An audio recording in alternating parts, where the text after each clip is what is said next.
normally that's an intimidation thing, Right. not on purpose, but it is, isn't it? It's like you're one up and they're on. But I would literally sit in a way that says, yeah, I'm good. We can't help our nature and who we are. We are animals. What's good, people? This is episode 1 of a new thing that I'm going to be doing with my channel, where I sit down and talk to people. My first guest is, of course, Mike Rashid, and we just chop it up. So let me know what you think in the comments. Peace. When I was younger, I used to fix, like, that was my little thing. I used to, like, I actually made a little business out of fixing mobiles. That's like hustling in school. I used to fix people out.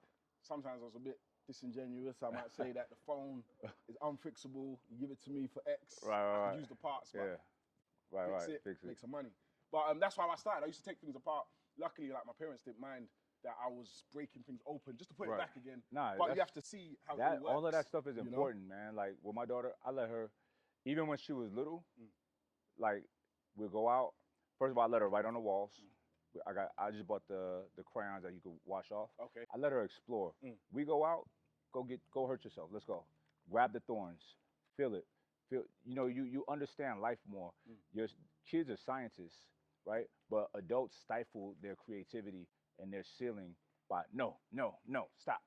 But then at the same time, like, I'm about to have a kid now. Yeah. And I'm thinking, I'm like, I don't know, man. I'm gonna want to make sure that I point out these little bits and bobs, not to do as well. Obviously, I want my kid to learn as he goes. But what I think with just some mistakes, I'll tell you this, because me and Shan had this conversation. Some mistakes are irreversible. When I was younger, I made the mistake of spinning, like being a kid. I don't know how old I was, maybe let's say 6 or something, spinning around, getting myself dizzy, and then falling on the floor and smashing my tooth. Oh shit! That affected my whole life. That was the first time. That was like your first experience of being drunk. But no, that affected my whole life. Yeah. Like it meant that when I smashed that tooth, I was already that was like the adult teeth, so it wasn't growing back. I then had years and years and years at the dentist. Before implant came later. I'm talking about caps. I've been in the dentist for years. Right. I've experienced. Did it mess with your esteem at all? Oh, like, you didn't want to smile and big shit. time. Yeah. I didn't smile for years, man. I didn't smile till recently. It's funny, like people see me smiling now all the time, but I didn't smile. I used to get called screw face in college. Literally, I'm not smiling. I might be in the greatest mood, but I'm not smiling. I didn't like my teeth, you know. For years, I didn't like my teeth.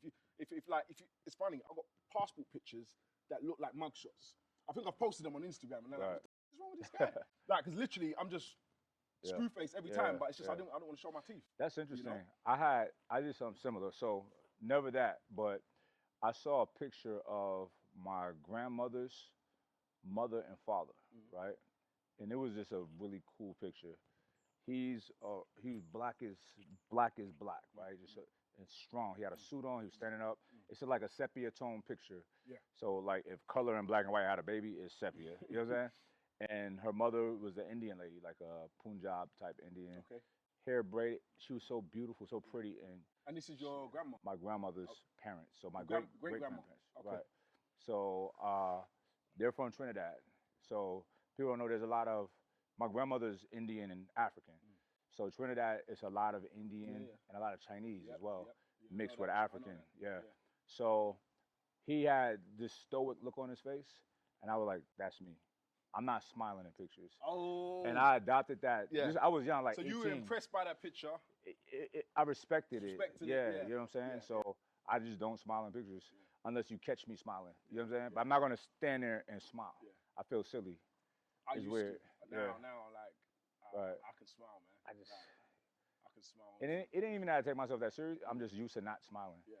You know what I'm saying? But it's funny because anyone that knows you will be like, you know, he's cool, man. Yeah, I am. He's in a good mood. Like, always. Don't let that fool you. Yeah, for sure. You know? You catch me smiling, but I can't stand there and pose and smile. I don't even like posing. I think I've seen you do it, and you don't like doing it. I have. I don't like it. No, you don't like doing it. I'm saying when you do it, you're like, right. That's to be candid. Just like candid shots are the best anyway. Exactly. Right? Just like kids smile, they're like, that's me. Because our parents, no. You know what I'm saying? And I just, in my mind, like I was old enough to understand that. And I heard like people that I respect speak on it, like physicists and shit like that. And they were like, children are the best scientists. No biases, no fear. So of course we're not gonna let them injure themselves, right? If we can help it. But like my little precious little girl, I'm like, let's go. Let's go. No, I'm on that page. It's just the injuries. I just don't want any unnecessary life-changing injuries that's to real. occur. Yeah. You know, whether it's a mad scar from some crazy fall that could have been avoided, or my situation, because I tell you that affected my whole life. So if I can avoid foolishness like that, then yeah, definitely. So this is one thing you're gonna gain. You're gonna worry like a motherfucker. Because one thing about me is I always worry. I'm always concerned with my kids. You know what I'm saying? I'm never at ease unless everybody's home. You know what I mean? I know y'all safe. Okay. We're safe. But I worry a lot. Yeah. You know what I'm saying? But it's cool. It's because you care. But how'd you deal with that? So like, it just becomes part of who you are. You become hyper aware and vigilant of everything. You know what I'm saying? I'm so on top of everything. So you're the same. You're already you have these skills already. You know what I'm saying? Yeah. It's going to be applied to your children, but it's also going to intensify your awareness with everything else, because that's just how I am. I'm aware of everything, and I could do everything at once. Well, I'm always like with Shan, like say we mention something, and I'm like, yeah, I clocked that. I'm always happy. Exactly. That comes from upbringing in terms of my surroundings. Like I had to be like that. You could like for me, and when I've had these discussions with Shan, going to school was an event. Just getting from A to B was an event. It was just making sure you're on your toes all the time. So when you get on the bus, you choose the right seat so that you can see off the side to see who's getting on. You know, anyone that's on, you're analyzing their behavior, you know, because to some people, this stuff is alien, but you had to make sure that you weren't getting robbed. Yeah. You had to make sure that, you know, no one's going to try and move to you on the bus or move to you just getting to school. I had a long journey as well. Right. Some people were lucky, maybe a couple stops. I'm doing the beginning of the bus journey to the end.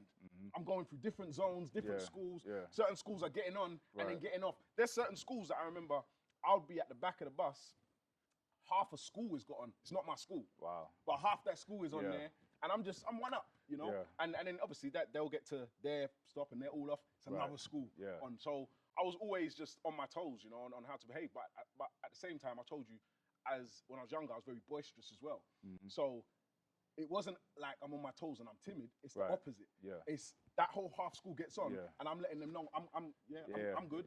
So they'll like imagine they're filling up the zone, and normally that's an intimidation thing, not on purpose, but it is, isn't it? It's like you're one up and they're on, but I would literally sit in a way that says, I'm good. We can't help our nature and who we are.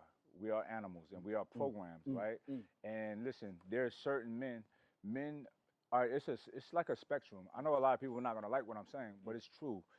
Like, let's say a spectrum of masculinity. It's a spectrum of everything, right? And you have, let's say it begins here, and this is 10, right? 1 to 10, masculine, right? There's a lot of people down here who aren't aware of anything, right? Perfect example. But before you go on, I'm not saying they're bad. No, I know that. I love the way I grew up. I love what it's done to me in terms of like how I am now. Right. But given the choice, I'll still choose this way. Yeah. But is it a bad thing if some people were able to grow up and not have to do that? No, because here's the thing. My children are not growing up like that. But I try to create situations to where they're leveling up that spectrum. You see what I'm saying? Yeah. So I'm gonna give you an example. One time, got incarcerated, right? Me and another guy. Sorry, it's the way you said it. Got incarcerated. One time. Went to college one time. And it was a worker, one of my uncle's workers, right? We was doing some stuff together. He got jammed up, but we were together, so, you know, I could have got jammed up too, but I was cool like a cucumber. So this guy, when you the intake is the worst part of jail. It sucks. You in there with, everybody got arrested that day, right? Bums, gangbangers, you name it, every type of person, right? And you in there for like 24 hours. So this guy decides to get on the floor and curl up in a fetal position and sleep. You told me that. Get up, bro. What are you doing? Get the fuck up. I don't care. Yeah. You sleep when you get to the crib, because you know, it take about a day or two to get processed and you get a cell. Yeah. You can sleep there, but don't sleep in here. You know what I'm saying? Because it's killers in here. It's monsters. It's like the stuff in books. You know what I'm saying? It's all in here, and you're laying down. You're so exposed, right? And you're making me look bad too. Is it more of a case of not necessarily that something could pop off then, but it's the perception he's given that you just haven't got a clue because you're sleeping now? Listen, all right, I'm gonna ask you a question. What does that say if you see a dude, normal clothes, because there's some people dress all kind of different ways, right? He's laying down sleep, right? What are you gonna think, honestly? I don't know. You think this guy is just not a serious person? Yeah, He he don't just care. doesn't, because everyone else is focused. You know, walk yeah, over you. Yeah. Not everybody. It was like 4 of us that was up all night. So everyone else is sleeping. A lot of people sleeping, but bums. You know what I'm saying? Yeah. Or little skinny dude, little weenies. You know what I'm saying? So it tells you that this guy is nothing. He's not on it. You know what I'm saying? That's what I would get out of it. And I know that the other cats that's up, I'm sure that's what they're thinking too. And I told you about growing up, how younger days I couldn't even take, like I'll be walking, if someone's looking at me wrong, we're looking, like we have to have a discussion. Yeah. And then I got to the stage where someone's looking at me wrong, I can laugh and I can walk on. Yeah. But I still acknowledge the feeling. I just done a little calculation and said. But you didn't let it tug at your emotions. Because when something tugs at your emotions, you react. And usually when you react, you get in trouble. It's not the best move. You know what I'm saying? I'm trying to understand, when you say tug at your emotions, you feel emotions regardless. You don't. No. But you're saying whether you react. If somebody, like now, somebody's staring you, grilling you, right? Yeah. You're not going to try to fight them. Nah, but it's going to get me. I'm going to be, in my head, I'm thinking, what does this guy think this is? Right. But you're not going to just fly off the handle. Nah. Yeah, that's all I'm saying. Yeah. So, and fly off the handle is not always. But I never was fly off the handle. Even when I told you I was in my more boisterous days, I was still, I want to get from A to B without trouble. Right. You know, but back then it was, I need to understand what is going on here. So kind of thing. I was hot-headed. So I went to college at Arizona State. So I'm coming from Brooklyn, the most diverse city or borough ever. Excuse me. But I'm looking at Arizona like, oh, skinheads, Nazis. I'm on edge. And then I remember there was a case in the news where these skinheads tied up a black boy, like hog-tied him and drug him behind a pickup truck, and he died, right? Yeah. I was like, say less. Please try me, please. So I'm out there on edge, like looking at everybody. I remember I got on the bus. I sat right next to a dude. He had a Hitler tattoo. He had Hitler's face tatted on his shoulder. So I'm sitting there like this, staring at him the whole time, right? He's just like, not looking at me. You could feel somebody looking at you. I'm sitting right here. And then he looked at me, and he was like, hey, what's up, man? I said, nah. I said, what's up with that shit? He was like, oh, this is old. I said, you a bitch. I disrespected him. I started so much shit with so many people, bro. See, I wasn't like that, but I remember. I like to be proactive. I told you a story of getting on the bus, and these were the times when, like, anyone that's my age, grew up in, Southeast London or North London, they'll know that phones were being robbed left, right, and center. And I remember I was on a bus, and I was at the back on my own, and then I think 3 guys got on, and in my head, like we were talking about being alert all the time, I was like, these guys have sat strategically. In my head, do you know what? This whole story that I'm telling you might have been completely different to how they saw things. Right. But in my head, it was they're sitting strategically. This is wise, though. This is wise of you to put it together like that. One sat in front of me here, one sat here, and one sat over here, and I'm thinking, and this is how wild it was. In my head, I was like, they think they got me locked in. Like, they think they got me locked in. And these times, I think I had one phone in my hand, but I had another phone in my pocket. So, like, being, like, of the energy that I wanted to let them know I'm live, like we can go. So I pulled out the other phone to both of them, and I'm like this, and I'm making sure they could see it. Yeah. And I saw one of the other guys look to the other guy like what's going on here? Nothing happened in that situation, but I always remember it because I remember thinking that I had this whole scenario played out in my head.